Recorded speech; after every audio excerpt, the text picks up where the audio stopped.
Welcome to your community. This is your hometown. This is Walton Entertainment. This is where you can hear from the community and those making a difference. We explore topics, local festivals, arts and entertainment, and local news. For this program and much more, visit us online at yourlocalstream.com. That's yourlocalstream.com.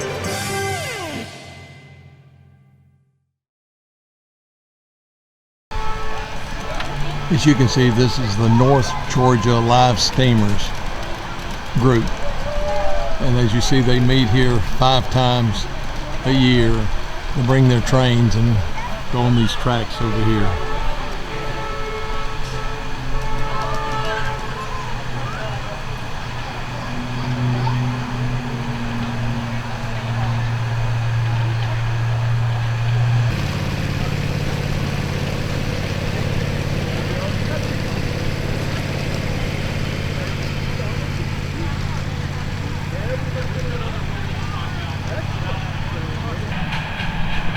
This is really sophisticated model railroading.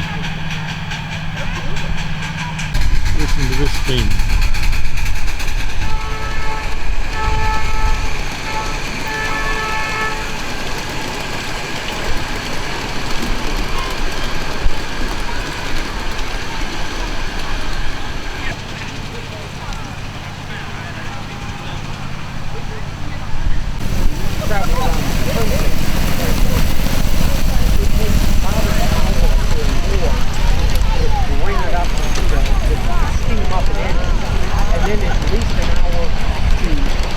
Mommy, don't put it ready. Cheese, smile.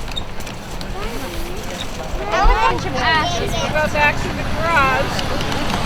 We're going to stop anyway. I don't think we We need to stop anyway. Okay. Everybody wants Steve?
Detail on this steamer. I mean, it's just like a regular old steamer engine. It burns coal, you heat up the boiler, and then the steam actually propels the train. To give you an idea of the size of it, I'm going to put my hand right here so you can see the size of this train.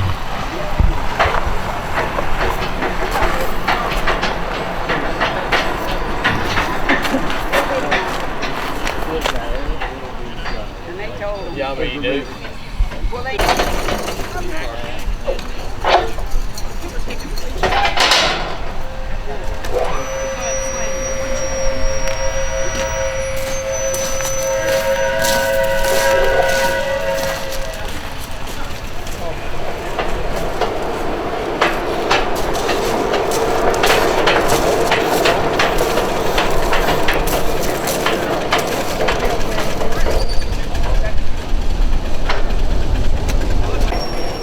So this is the way they load them back on their trailers. This is the way they bring them off. They have really got this perfected on how to load and unload these trains.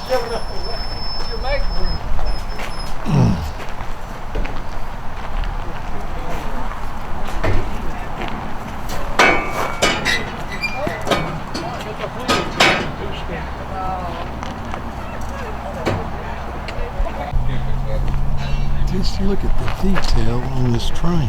It's just amazing. Not too far. Yeah, once you put the brakes on, it'll be fine. Look at all the miniature valves on this thing to make sure the steam is going to the right place.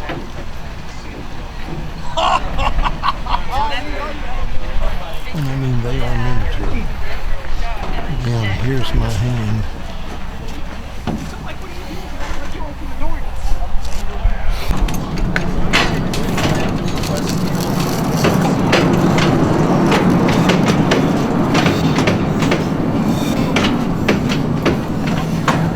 Hey, maybe we can get one like that. This is actually a steam-powered train. Let me show my hand right here so you can see the size of this. Runs on alcohol, right? Alcohol, well, it runs on water. Runs on water. We boil okay, it. Can We make boil steam. the water with Yeah, alcohol. Yeah. So it makes steam. How long did it take you to build that? About 40 hours. 40 hours. Yeah, I was a kid. Oh, boy. And how do you control it? Is it a remote control that? I've got radio servos in there. in the thing. Yeah. Okay. You can control it by hand, or I mounted servos in there. Oh, boy. I've been running it all day. Where you been? Just got here. Oh. This is actually gauge 1 track. Yeah. And it takes the weather and all, and look at it. It just is in great shape. Yeah, outdoor track. Outdoor track. Look how it runs around here.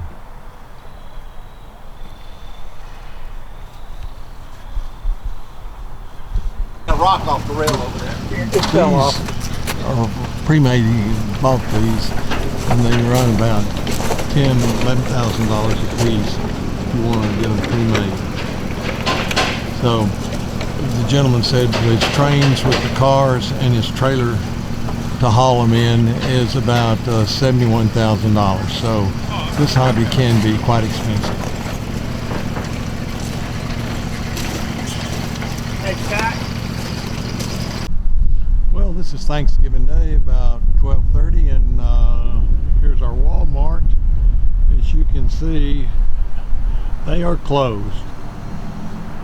I think they started this last year due to the pandemic, but they've continued this, so all their employees are getting today off. Waffle House is going strong today. They've got pretty good business. Like I said, it's about 12:30, so people are going there for lunch.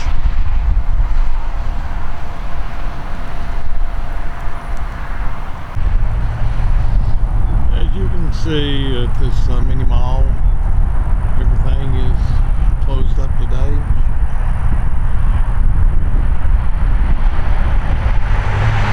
There's quite a bit of traffic flowing through. Big Lots is open today. You can see several cars out there, so people need a few groceries and all. Big Lots is open. And this is about 1 o'clock Thanksgiving Day. O'Reilly's is open today. As you can see, it's 12:30. I don't know if they're going to close early or not, but they are open today. I'm sorry, it's 1 o'clock and they are still open. The Huddle House is open today, as you can see, and they've got several customers. There are some places to eat on Thanksgiving Day. Holiday traditions. Family Dollar is the only one looks like open today, and the what we call the Quality Shopping Center, Quality Food, and the Roses. See, all these stores are closed, but there's several cars there for Family Dollar. And this is Paul Mullins of Walton Entertainment. Also, the Walgreen and the CVS is open today, and rest of Monroe's pretty well a sleepy town today.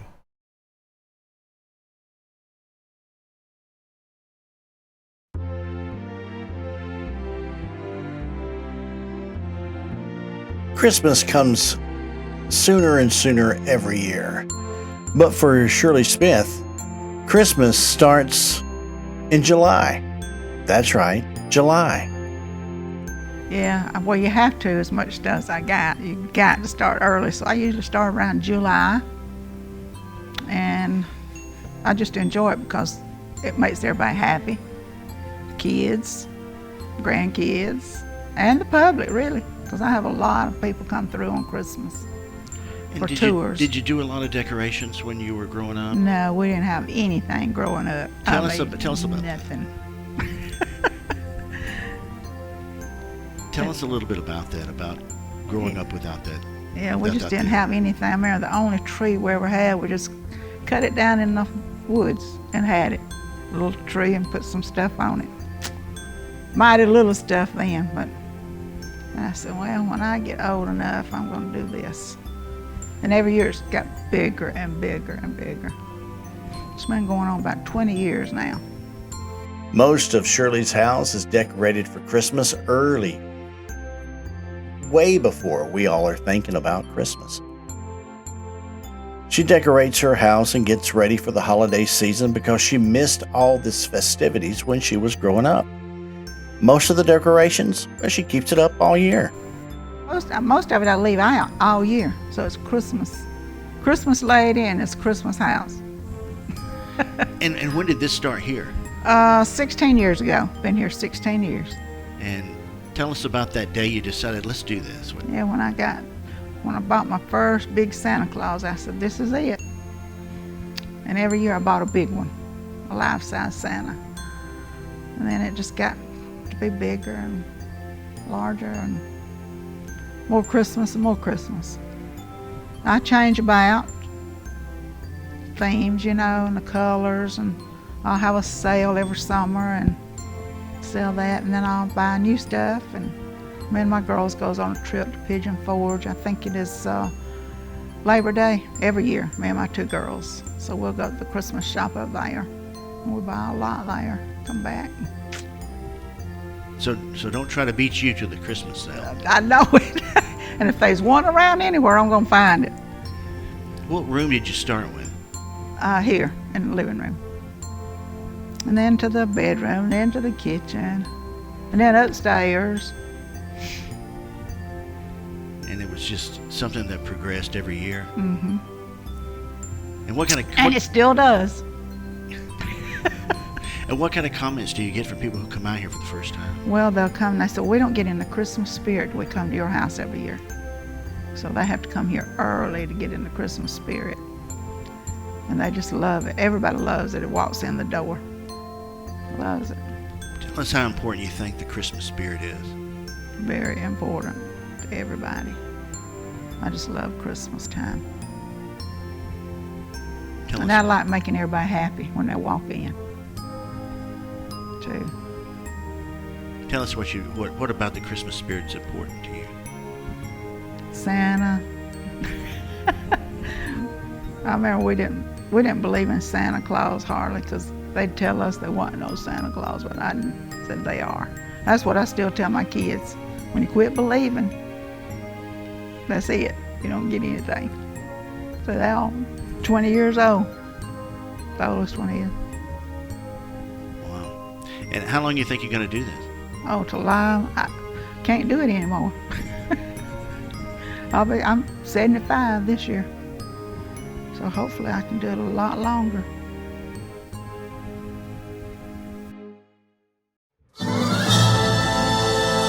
Creative artists can offer you a wide range of video production. Call the experts and discuss your project today, whether it's your special event or your company. Creative Artist, 770-267-7368. Creative Artist produces this program you're watching. Call Creative Artist today, 770-267-7368. Creative Artist, they'll put you in the spotlight.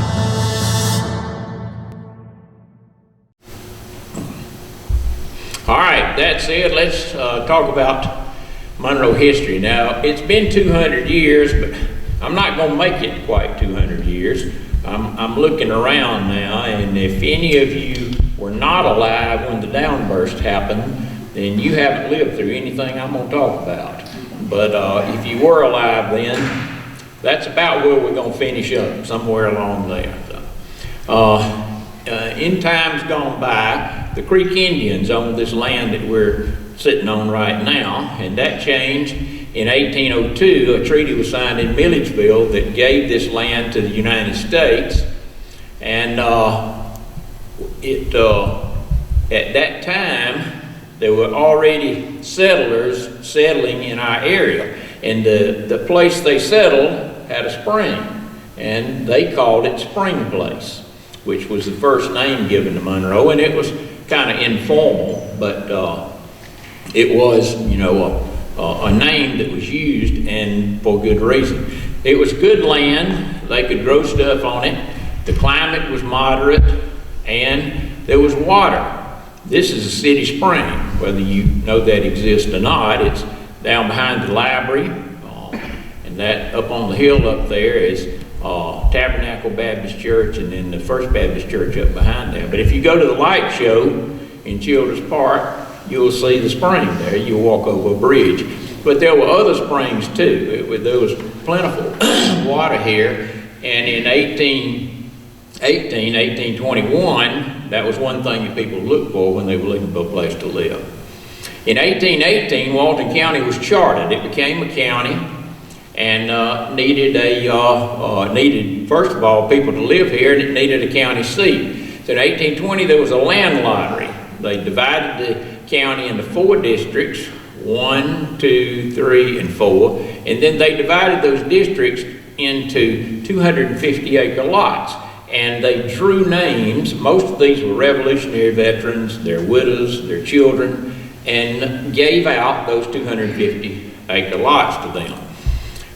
There was a gentleman named Elijah Betts who did not participate in the lottery, but he bought lot number 65 in District 3 for $400. And he turned right around and sold 50 acres of that to the town for $1. Just to give credence to my title as historian, my great-great-great-great-grandfather was a witness to that deed. So there you go. Anyway, he sold the town 50 acres of land which they could use for to build city or government buildings or county buildings or whatever, and had a lot to do with our town being named the county seat. He is also credited with suggesting that the town be named Monroe after President James Monroe, who was our 5th president and was serving at that time. He was also the last founding father to be president of our great country. So the Georgia legislature on November the 30th, 1821, declared that Monroe would be the county seat of Walton County. There was a short period of time when Monroe was known as Walton Courthouse. I think that was wishful thinking and actually came true. So let's talk a little more about Elijah Betts, since he did play a big part in the beginning of our town. He lived right here on the corner of Washington Street and Broad Street. He lived there until, I don't know exactly when he left, but he sold the property in 1836 to Nehemiah Johnson, who the kids call Yankee Johnson because he'd come from Rhode Island in the 1820s. He was not a wealthy man. He was fairly poor, but he started work as a house painter.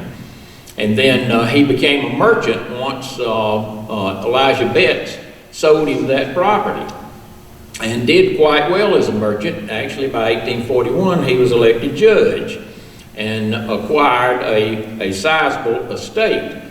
But he got sick and he died in 1863 in the middle of the Civil War with that sizable estate.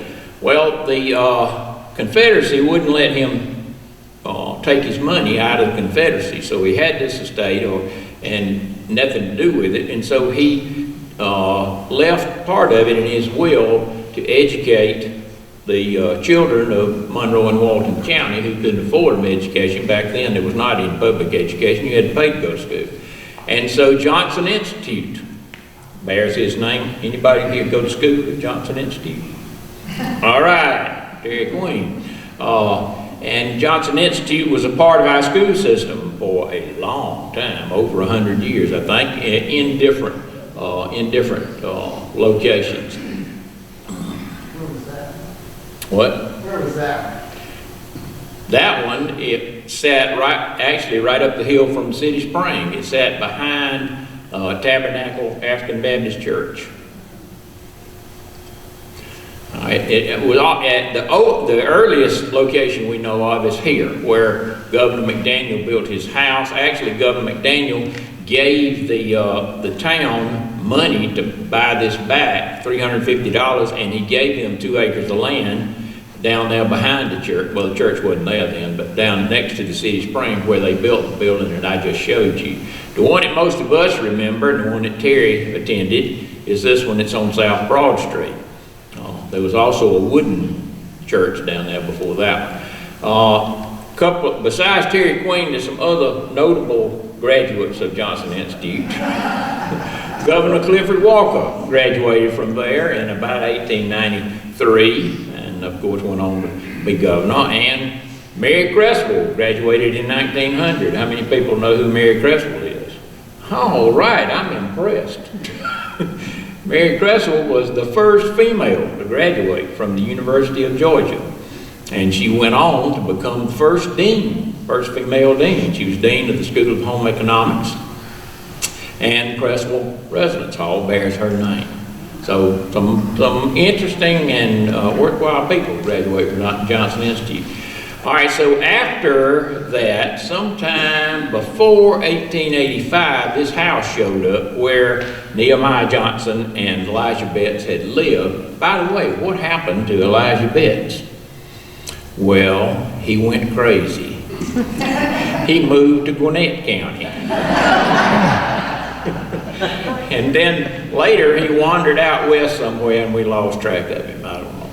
But anyway, sometime before 1885, this house, which was called the Hamlin House, was built on that corner. It was a brick house, and it was the only brick residence in Monroe for a long time.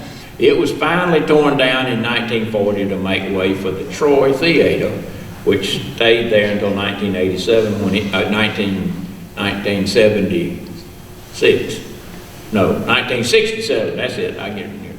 In 1967, the Troy Theater burned, but before it burned, in 1947, all these young'uns were there to see some cowboy star on Christmas Eve.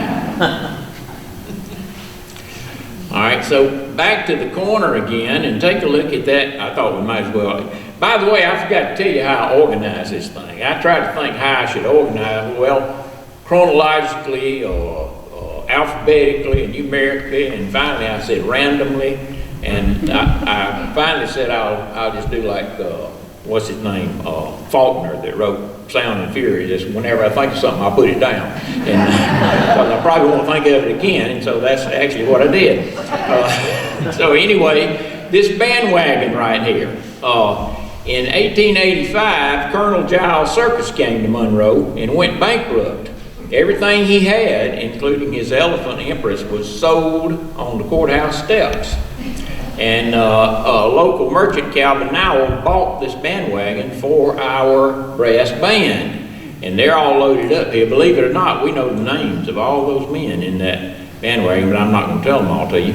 We'll mention one of them, and that's this gentleman in top hat, who is Judge Benjamin Edwards, who was the son of Judge John Pryor Edwards, both of them being the Superior Court judge in Walton County, clerk of Superior Court, and their family, the Edwards family, is the family that gives the name to the Davis Edwards house, and we're going to talk about the Davis part of it in a minute. So, moving on to another tangent, back to the courthouse. We needed a courthouse and built one in 1821. A gentleman named Benjamin Hammer was given $50 to build a two-story log building, and he did so. This isn't it, but I thought this was a nice picture for y'all to look at. And it may have looked like this. We actually don't know. We just know it's made from cedar logs, and it was 2 stories high.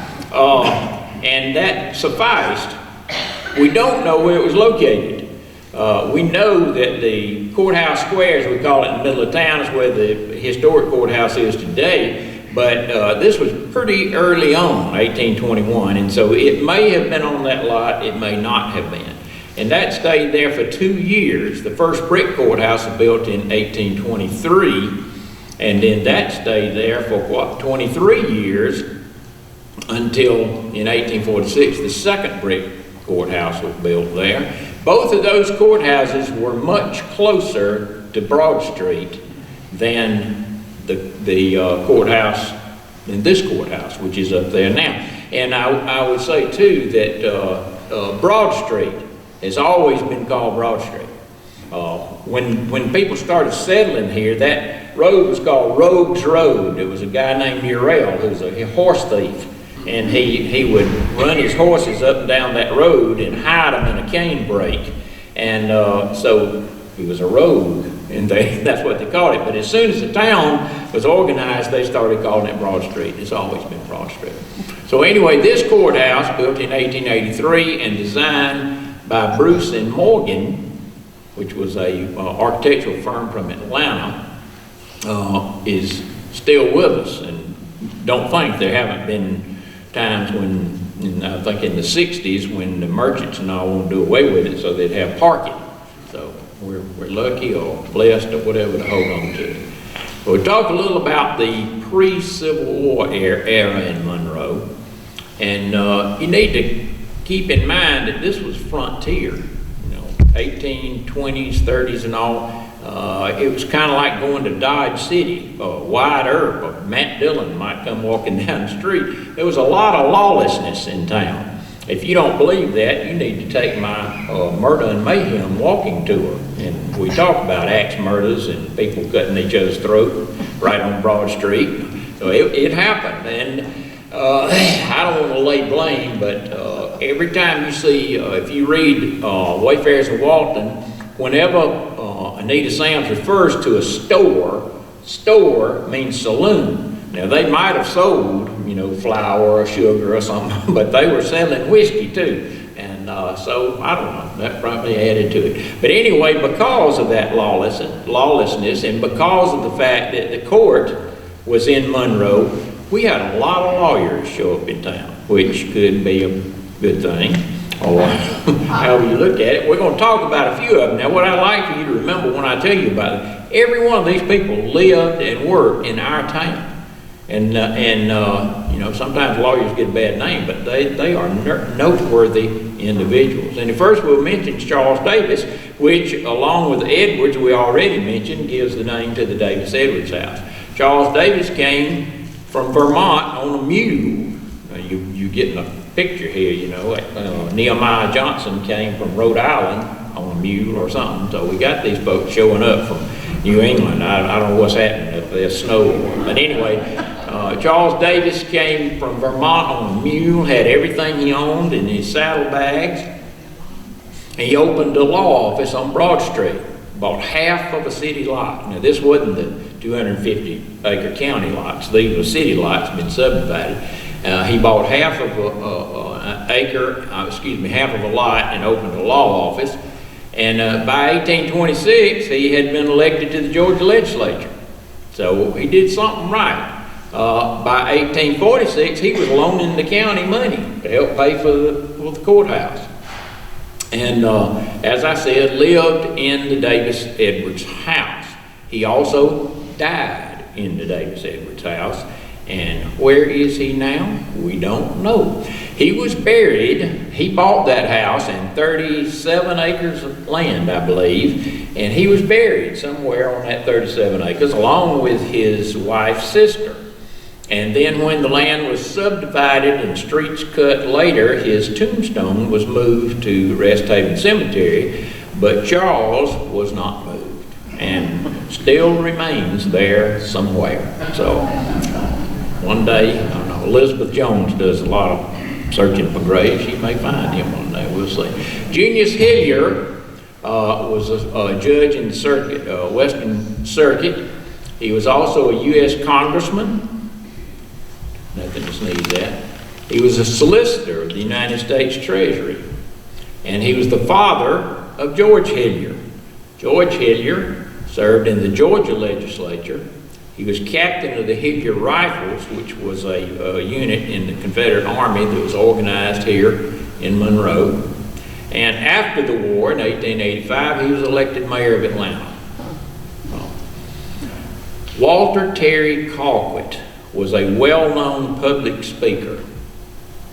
He was a judge, he was a lawyer, and he was a Methodist minister. And history of the Methodist Church in Georgia says this about him. Colquitt was able to make a stump speech, try a court case, plead another at the bar, christen a child, preach a sermon, and marry a couple, all before dinner. And in addition to that, he was the father of Governor Alfred Colquitt, who served in the Georgia legislature, was a U.S. representative and governor of Georgia, and a U.S. senator after that, and a native of Monroe, born right here, with an ice cream spoon in his mouth. He was born on this lot, probably not in that building, actually not in that building. We don't know for sure. This house sat on that lot, or starting in, we don't actually know when it started. We know that Stephen Felker, the guy sitting in the rocking chair on the front porch, moved there in 1841, and the house was there then. It might have already been there when he moved there. Don't know that. This photo was made in 1885. That's Stephen right there. A very astute businessman. People say that sitting on that front porch facing Broad Street as he was at that time, everything he could see he owned.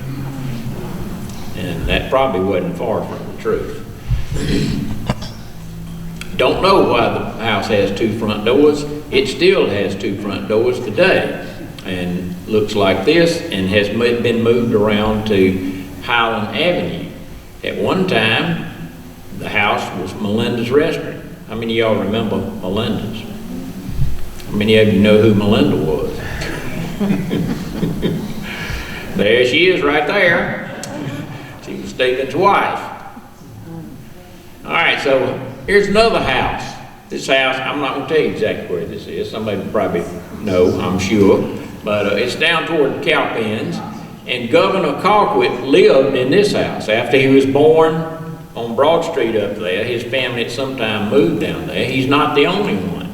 Governor Howell Cobb lived in this house also when he was a child. And George Hillier, that we talked about a while ago, that was elected mayor of Atlanta, also lived in this house. This may be the most historic structure in Walton County. People ask me all the time about ghost stories and hauntings and things like that, and I don't know for sure anything about it, but this might be a good place to start if you were looking for something like that. All right, let's move on to another governor, Wilson Lumpkin, who was a charter member of the First Baptist Church. He was a state legislator, and he served as governor of Georgia in 1831 and 35. All these people right here in Monroe, Georgia, folks. Beautiful downtown Monroe. He was a United States congressman. He was at one time the commissioner of the Cherokee Nation, and he was one of the creators of the Western and Atlantic Railroad and a trustee of the University of Georgia. In addition to all that, he was the father of Martha Lumpkin, an historic fact. Martha Lumpkin was born right down there. This is Broad Street looking south. Here's Washington Street crossing right here. And Martha was born somewhere down there around John Supermarket, maybe a little further south. And this is a picture of Martha with her two brothers. Well, Western Atlantic Railroad was a big thing, and it ended at a town called Terminus.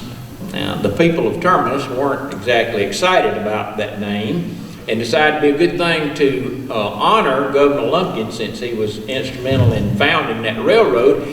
But they couldn't name the town Lumpkinsville. There was already a Lumpkinsville, and there was already a Lumpkin County, so they named the town after his daughter Martha and called it Marthasville. You remember that from your Georgia history? Yeah. All right. Well, that was great for about 2 years, and then the people in Atlanta said, well, you know, we're never going to get anywhere with a town named Marthasville. And so they changed the name to Atlanta. And a few years later, Martha said, well, actually, Atlanta's my middle name. But it wasn't. And I found this out. Atlanta is the feminine form of the masculine Atlantic for Western Atlantic Railroad. So that's, where that came from, I think. At least that's what it said, what I read. All right, Howell Cobb, who lived here as a child and was the Speaker of the House of Representatives, Governor of Georgia in 1851 to 53. He was a Secretary of the United States Treasury. Lived right here, folks. And he was President of the Provisional Congress of the Confederacy. He was a Brigadier General during the Civil War. James Boynton. Now, James is kind of tenuous in more ways than one. James Boynton served as governor of Georgia from March to May in 1883. Alexander Stephens, who was governor, died, and Boynton took his place. And the first thing Boynton did was call for a special election to fill the office of governor, and that took place, and Henry McDaniel beat him. So he was governor for 2 months. But Henry was a good friend, and so I don't think he cared. And as far as his living in Walton County, he would really love Susie Harris. And Susie lived down at Casuarina Plantation, and he visited there a lot, and so we just kind of took for granted, they got married, and he lived there a while, so we claimed him. All right, and then Henry McDaniel, no problem here. Henry was a native son, born and raised in Monroe, Georgia. His father, however, Ira McDaniel, was an Atlanta businessman, Atlanta City Council member, and actually he and a group of men built the first brick business store in the city of Atlanta. Henry McDaniel was a major in the Walton Infantry during the Civil War, and he was wounded. He was left in command on the third day of the Battle of Gettysburg. All the commanders above him were either killed or wounded, and he was left to lead his unit into battle. And shortly thereafter, when they had moved into Maryland, he was shot, and they thought very, very little chance that he would live at all. There was an operation performed. They were going to leave him to die, and he wouldn't let them leave him. And finally they said, well, we might as well take him because he's going to die anyway. And so they carried him along, and didn't die. But he did wind up as a prisoner of war for the rest of the duration of the war. He was wounded in Funktown, Maryland. During his administration as governor of Georgia, our state capitol was built. And since you can't get everything right, Georgia Tech was also opened during that period of time. Henry was married to Hester Felker, who was the daughter of Stephen Felker that was sitting on the front porch a while ago. And Hester was, they exchanged letters throughout the Civil War, and Hester saved all those letters in her hat box or bonnet box. The McDaniel Teaching House actually still has that box. All the letters are at the state archives. But there's a book called With Unabated Trust that's an anthology of all those letters that our county historian Anita Sams put together, and the Historical Society, along with our friend Randy Camp, who's in the printing business, is in the process of having that book reprinted, and we hope that will take place in the not too distant future. So Hester and Henry built the McDaniel Teaching House, which at that time was just called the McDaniel House, and it looked like this, which it doesn't now. But later on, it was redecorated, remodeled in the 1930s by the McDaniel's daughter Gypsy, who married Edgar Titchener. And they moved to the house when Governor and Ms. McDaniel had passed away and remodeled it to look like it does today. Before that, they had lived in this house that's across the street, which they built in about 1903. Governor Clifford Walker, another Monroe native son, and as I mentioned a while ago, graduate of Johnson Institute. Oh, I need to tell you this too. You may see Johnson Institute called Johnston Institute. Well, actually, the first school was Johnson Academy. And somewhere along the line, the name turned into Institute. I don't know if it had anything to do with the caliber of students there. But, and people off and on, now and then, just stuck a T in there because they wanted to. So if you see it as Johnston Institute, that's fine, same thing. It's not a different school. Johnson. All right, so Governor Walker was mayor of Monroe in 1902 and 03. He was the Attorney General of Georgia. There's a great story about that in my Murder and Mayhem tour, but I'm not going to tell you that now. And he was governor of Georgia in 1923 to 27. And here's an interesting thing. When you come to the museum, we have a newspaper announcing the fact that Governor Walker, he wasn't governor then, had won the primary, and since the primary was about it, he was going to be elected governor. But that newspaper, right down in the corner, there's a little article about this big that tells you that was the first election when women were allowed to vote. It tells you the lady's name, Edie, never mind, that voted then. Her first name was Eddie, yeah, but I'll think it. Queen, that's it, Eddie Queen. Maybe your kinfolks there. He was a trustee of Mercer and Shorter College and co-founder of Woodrow Wilson School of Law in Atlanta. He and his wife built this home on McDaniel Street in 1916. Okay, this is something you don't. How many of you been on my McDaniel Street walking tour? All right, there you go. So you already know that if you go stand right here where I made this picture, you're standing in the only place on earth where you can stand between two governor's mansions. Think about it. All right, another tangent here. This is Billington Sanders Walker II. Guess what his friends called him? Nope. BS. All right, well, anyway, Billington Sanders Walker, this is BS and his wife, Mrs. Walker, and their children standing on the steps of their house on the occasion of their 50th wedding anniversary.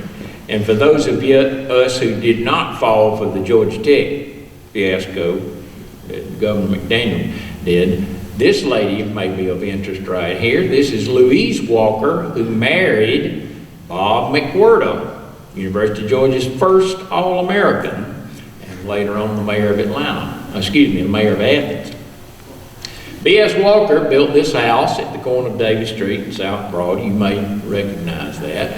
And this is a picture of B.S. and his wife, Alice Mitchell Walker.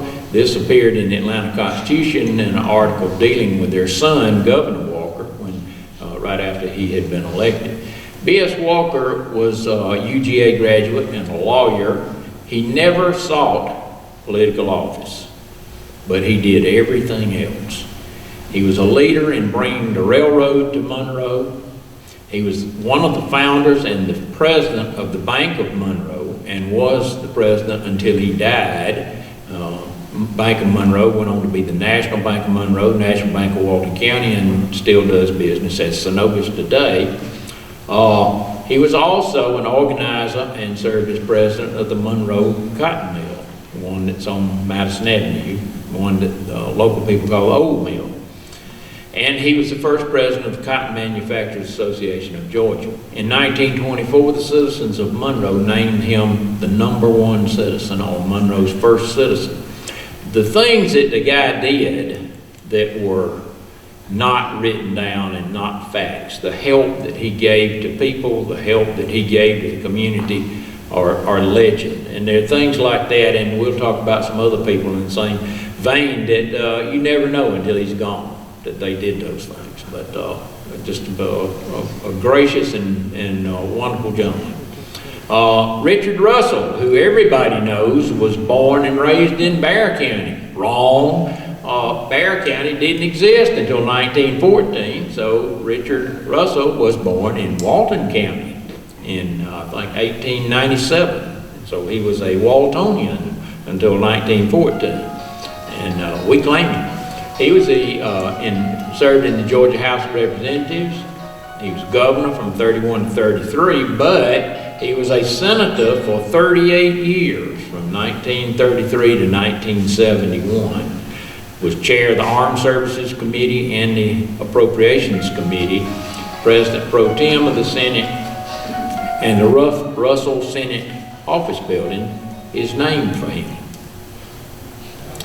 Okay, now here's the one out of left field, Richard Hubbard. Richard was born a little further south than Martha Lumpkin was. He was down after, when Broad Street becomes the Social Circuit Highway. He was down that way. But and we claim him, call him a Monroe native son. And sure enough, he was elected governor in 1876 of Texas. Can't make this stuff up. And you know, in Texas, they like stuff big. Well, Richard didn't disappoint. He's the biggest governor Texas has ever had, tipping the scale somewhere over 400 pounds. And he was a good governor. Really good governor. A few other people who weren't governors, but we need to remember them anyway, starting with this lady, Moena Michael, who was, of course, called the Poppy Lady. Moena was born in this house in Good Hope, and she was teaching school by the age of 15. She taught in Monroe. As a matter of fact, when the Monroe school board and school system was created in 1906. We have the minutes of those meetings. She and her sisters were the first teachers that were hired by the Monroe school system to teach at Monroe High School. She established the Poppy Drive while working with the YWCA in New York right toward the end of World War I, and that drive has to date raised over $2 billion for veterans affairs around the world. She actually has her own stamp. And at the end of World War II, had a Liberty ship named for her. And she's buried at Rest Haven Cemetery. Dr. Rufus Harris, another native son of Monroe, who graduated from Mercer University, became dean of Tulane's School of Law, and then later president of Tulane University, and kind of said he was retiring to become president of Mercer University. And since we're talking about presidents of Mercer University, he's not the only one. Pinckney Daniel Pollock was president of Mercer University and actually came to Monroe to die. He became very ill while he was president of Mercer.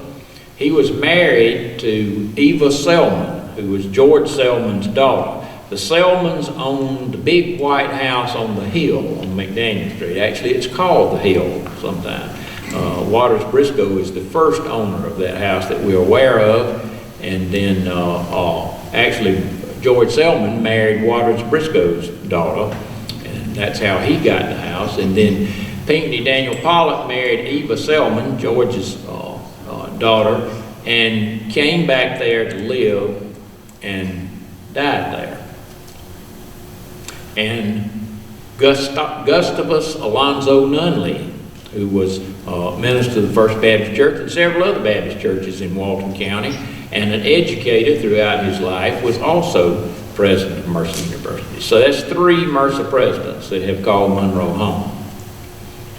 This lady, Eleanor Ison Franklin, was the daughter of Rose Ison. There's who has a street name for her. She was a fixture in Monroe and Walton County education for years and years and years. But Eleanor was valedictorian of her class at Carver High School in 1944 at the age of 14. She went on to graduate from Spelman College, magna cum laude, and then was named head of the School of Medicine at Howard University, the first female medical school president in the United States of any race. Born and raised right here in Monroe. Judge Thomas Giles, a stately looking fellow, built our courthouse. He was ordinary of Walton County, and he organized the building committee that hired Bruce and Morgan to design the courthouse.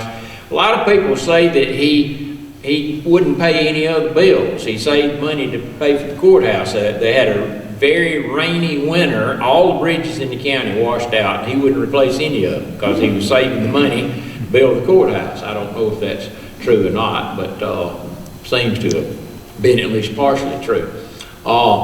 He gave land and money for the start of the A&M school, 5th District A&M school at Walker Park in 1906. He gave 100 acres of land and $5,000. That was a lot of money in 1906. And Judge Giles also started an educational fund to give money to Walton County students that couldn't afford to go to college, and that fund still helps students today. All right, so since we're talking about him building the courthouse, we're going to talk about the courthouse a minute. Bruce and Morgan built the courthouse, and guess what? When it was built, it had a dome on it. I know if you follow us on Facebook or anything, you've heard me say that before. And there's a courthouse just like it in the Union County Courthouse in North Carolina, which is located in Monroe, North Carolina. God, Dale Dillon's been paying attention. Monroe, North Carolina. But nobody's ever seen our courthouse with a dome on it. Yeah, but guess what you're going to see today? So Friday, I'm working on this program, and the phone rings, and it's Larry Witcher, the professor of useless knowledge. And Larry says, "Are you busy?" I said, "Larry, I'm neck deep in doing this programming." He said, "Well, I got something to show you, but it's not important. You don't just, and when you're out sometime, come over here." I said, "Okay." He said, "It's just a picture of the courthouse." I said, "Has he got the dome on it?" He said, "Yeah." I said, "I'll be there in a minute." And so, folks, without further ado, well, maybe it is going to be further ado. This is actually an artist rendering, but this is what our courthouse looked like with the dome. And this postcard was postmarked in October of 1883, 8 months after the courthouse was finished, and addressed to Governor Henry McDaniel in Atlanta. So here you can see that our courthouse had a dome and a clock. And a clock right there. So that's fantastic. I knew Larry Witcher would turn out to be worth something if I hung around him long enough. He said he had this 15 years ago and he never could find it. And Faye finally made him clean up the basement. That's when he found it. This is the oldest picture we have of the courthouse, the oldest photograph. It was made sometime between 1906 and 1910. You notice that the clock is not here. The clock was added in 1910, and guess who paid for it? That's right, B.S. Walker. So we can tell that this is, we know it's not past 1910 because of the clock, but if you look right here, there's a fire hydrant. Monroe got city water in 1906, so that picture is sometime between those two dates.